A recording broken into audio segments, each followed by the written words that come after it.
Hello नमस्कार, स्वागत आप सबका आपके अपने उत्कर्ष यूट्यूब चैनल पर।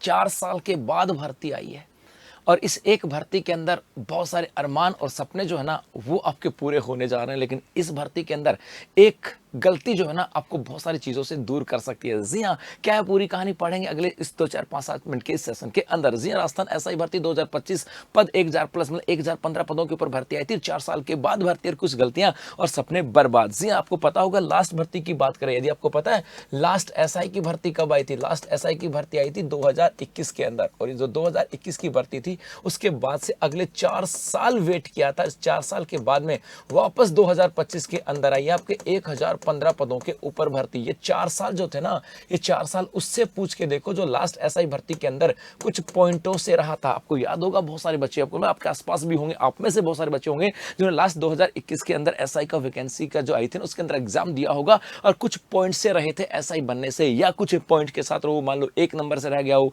कोई 2 नंबर से रह गया, कोई आधे नंबर से रह गया। उनसे पूछ के देखो, ये 4 साल उनके लिए 40 साल तक के थे, क्योंकि एसआई बनने का उनका जो सपना था वो 4 साल तक लटका रहा साहब। और यदि उनको पता है सपने की वैल्यू, उनको पता है इस 4 साल की वैल्यू, यदि आप भी एग्जाम देने जा रहे हो, अब ये आपके 2025 की एग्जाम है, उस 2025 की एग्जाम में यदि आप भी एग्जाम देने जा रहे हो तो कुछ गलतियां तो मत करना साहब, कुछ गलतियां तो मत करना। सबसे पहली चीज, आप जब फॉर्म भरने जाओ ना, फॉर्म भरने जाओ तो यहां पर बिल्कुल भी मिस्टेक नहीं करनी है, बिल्कुल भी मिस्टेक नहीं करनी। जो जो डॉक्यूमेंट्स मांगे हैं टाइम से पहले के आपके पास होने चाहिए, चाहे कास्ट सर्टिफिकेट की बात करें, चाहे आपके डोमिसाइल की बात करें, मूल निवास की बात करें, या फिर आपके पास ईडब्ल्यूएस सर्टिफिकेट की बात करें, या आपके पास डिग्री, उनको लेकर के यदि सर्टिफिकेट नहीं है तो आपको शपथ पत्र जारी कर दें। एक तो यहां पर बिल्कुल भी गलती नहीं करना। दूसरा, एक आपके यहां से इसके अंदर जो एग्जाम के अंदर मिस्टेक है वो आपके तैयारी की है, क्योंकि आपकी एग्जाम जो है, ये तो आप सोच रहे होंगे सर 2026 के अंदर एग्जाम है, लगभग आपके पास 9 महीने के आसपास का समय, लगभग 9 महीने एग्जाम है, तैयारी में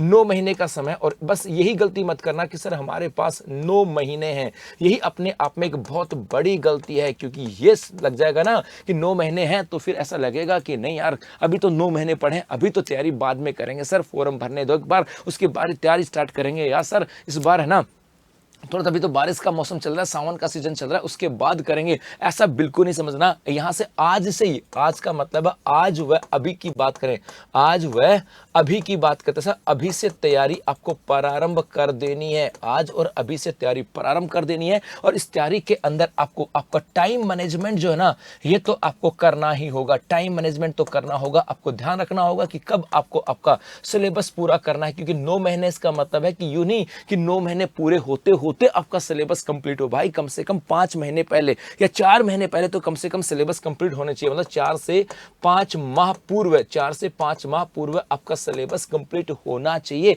ये आपको डिसाइड करना होगा आज से, क्योंकि गलतियां हैं। बच्चा सोच रहा होगा सर आराम से पढ़ेंगे, एक लाइन को पढ़ेंगे, पूरे डीप में पढ़ेंगे। अरे भाई 9 महीने में जाकर के सिलेबस पूरा होगा तो रिवीजन कब करोगे, एमसीक्यू कब करोगे और टेस्ट सीरीज कब दोगे। उसके बाद में सिलेबस होने के बाद में फिर आपको रिवीजन करना है, उसके बाद आपको रिवीजन करना है, और रिवीजन कम से कम 4 से 5 बार होना चाहिए, 4 से 5 बार रिवीजन होना चाहिए। और इसी के साथ साथ उसके बाद में आपको यहां पर रिवीजन के साथ साथ आप चाहो तो इसी रिवीजन के साथ आप अपनी टेस्ट सीरीज को प्रारंभ कर सकते हो, कि रिवीजन के दौर में आप टेस्ट सीरीज पढ़ा सकते हो, क्योंकि आपने सिलेबस कर लिया। सिलेबस करने के बाद जैसे रिवीजन करोगे ना तो आपको ऐसा लगेगा कि सर मुझे कुछ याद है ही नहीं, या सर मुझे सब कुछ, मैंने पढ़ता हूं तो मुझे लगता है कि सब कुछ आता है, लेकिन मैं टेस्ट देके देखूंगा एग्जाम हॉल में क्या होगा। तो जैसे रिवीजन करो उस समय एक टेस्ट सीरीज ज्वाइन कर लेना, और टेस्ट सीरीज जब दोगे तो उससे आपको यह पता लग जाएगा कि आपने जो पढ़ा वो कितना याद है। उस टेस्ट सीरीज से आपको यह भी पता लग जाएगा कि आप जितने सारे सब्जेक्ट आपके हैं उसके अंदर कौन सा सब्जेक्ट आपका बेहतर है, कौन सा कमजोर है, और उसको ताकि सुधारा जा सके। तो रिवीजन कम से कम 4-5 बार करना है, और उसी दौर में आपको टेस्ट सीरीज भी देनी है, क्योंकि वो आपके अंदर बूस्ट, एक एनर्जी बूस्ट करेगा कि आप रिवीजन कर रहे हो, आप पढ़ रहे हो, उसके बाद टेस्ट देने जाओगे तो आपको जब पेपर वहां पे सोल्व होंगे ना तो एक एनर्जी आएगी कि हाँ मुझे याद है, रिवीजन के साथ साथ मेरी तैयारी और बेहतर हो रही है। इसके साथ साथ रिवीजन आपको यह भी बताएगा यहाँ पे कुछ कमियां है, तो उस कमियों को रिवीजन के टाइम में और अधिक समय देकर के पूरा किया जा सकता है। सपोज करो जैसे मैं आर्ट्स का स्टूडेंट हूं और मुझे साइंस वाला पोर्शन थोड़ा सा हार्ड लग रहा है, तो रिवीजन में मुझे पता लग जाएगा साइंस वाले पोर्शन में पर्सन सही हो रहा है कि नहीं हो रहे, इसका मतलब मुझे वो साइंस वाला पोर्शन याद आ नहीं, और इसका मतलब मुझे समय और देना यहाँ पे चाहिए। और उसके बाद में हमें एमसीक्यू, क्योंकि एमसीक्यू जो है ना ये आपको फटाफट से क्विक एनालिसिस करवाती है। क्या करती है? क्विक एनालिसिस आपको करवाती है, तो ये एमसीक्यू करना है। और उसके बाद मस्त होकर के फिर फिर देनी है आपको एग्जाम, इसके साथ साथ टाइम मैनेजमेंट करना है और इसी टाइम मैनेजमेंट के साथ आपको एक सेल्फ मोटिवेट होना है, आपको एक यहाँ पर होना है सेल्फ मोटिवेट होना है, सेल्फ मोटिवेट आपको यहाँ से होना है। मतलब ये नहीं कि मुझे किसी और से मोटिवेशन की जरूरत है, सेल्फ मोटिवेशन होना है कि 4 साल बाद वैकेंसी आई, उस वैकेंसी के साथ सपने जुड़े हैं, अरमान जुड़े हैं और बहुत कुछ लंबी चीजें, इंतजार की जो घड़ियां हैं वो इसके साथ जुड़ी हैं। क्योंकि भाई साहब 4 साल कम नहीं होते, 4 साल 40 साल की तरह गुजारा होगा कि वैकेंसी आएगी। जी हाँ, और यदि आप भी चाहते हो आपकी तैयारी बेहतर हो तो आप किसी तैयारी को बेहतर बनाने के लिए उत्कर्ष ऐप में चल रहा है आपका आरंभ स्कॉलरशिप टेस्ट।